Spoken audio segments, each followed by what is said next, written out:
গাইবান্ধার সাদুল্লাপুরে মাচা পদ্ধতিতে মরুদেশের প্রাণী দুম্বার ভিন্নধর্মী এক খামার গড়েছেন তরুণ উদ্যোক্তা জহিরুল ইসলাম জাহিদ। এতে তিনি আর্থিকভাবে বেশ লাভবান হচ্ছেন। দুম্বার খামার দেখে সার্বিকভাবে সহযোগিতার আশ্বাস দিয়েছে প্রাণী সম্পদ বিভাগ।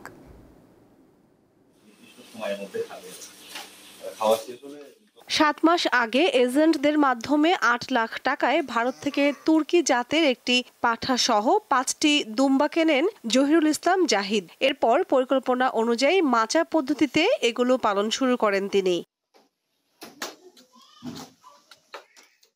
দুম্বাগুলোকে প্রতিদিন ঘাস, খড়, পাতা, ভুসি ও সরিষার খৈল খাওয়ানো হয়। শান্ত স্বভাবের প্রাণী হওয়ায় দুম্বা পালন বেশ সহজ বলে জানান জাহিদ। এদের রোগ প্রতিরোধ ক্ষমতা বেশি হওয়ায় চিকিৎসা খরচও খুব কম। আর এটা বেশ ভালো লাভজনক একটা বিজনেস। হ্যাঁ, আমি অনেকভাবে এটা যাচাই করে দেখেছি। এর চাহিদাও অনেক বেশি দেশে। সারা দেশের মানুষ দুম্বা এখন ক্রয় করতে আগ্রহ প্রকাশ করতেছেন, কিন্তু আমরা আসলে দিতে পারতেছি না। এরকম একটা সিচুয়েশন। বাচ্চা কাছে হলে আমি বাংলাদেশের বিভিন্ন প্রান্তিক পর্যায়ে খামারিদের দেবো। পড়াশোনার পাশাপাশি দুম্বা পালনের একটা টার্গেট নিয়েছে, এখন দেখি লাভজনক হয়।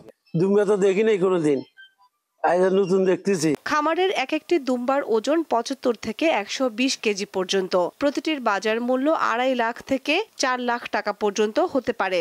উপজেলার প্রাণী সম্পদ কর্মকর্তা জানান, দুম্বা পালন লাভজনক হওয়ায় অনেকেই এই পশুপালনে আগ্রহী হচ্ছেন। আমরা তার পাশে থাকব এবং যদি কোনো সুযোগ সুবিধা দেওয়ার থাকে আমরা সেগুলো দেওয়ার চেষ্টা করব।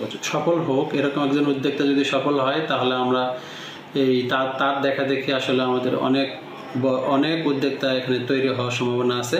দেশে দুম্বার মাংসের চাহিদা থাকলেও উৎপাদন কম। সরকারি পৃষ্ঠপোষকতা পেলে দেশের চাহিদা মিটিয়ে বিদেশেও এই মাংস রপ্তানি করা সম্ভব বলে মনে করেন খামারিরা।